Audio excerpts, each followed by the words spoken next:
May Mendoza update for bench. Ang ganda pa nga ni May. Sabi ng bench. Holiday glow unlock. May Mendoza steps out in Cosit School. Fits the keep the season bright, fresh and effortless stylish. Yun, no? May Mendoza yan. For bench. Sa ito pa yung mga ganap ni May.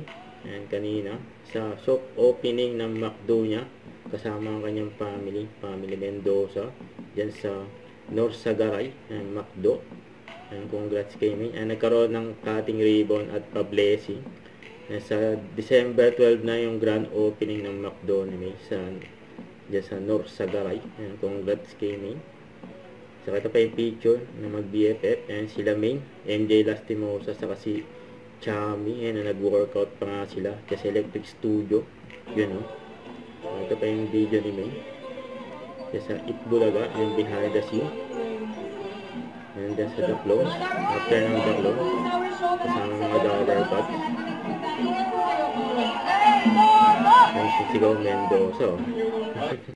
Don't forget to subscribe, click the notification bell for my update. This is Richard in Action Vlog. Stay tuned for more videos. See ya.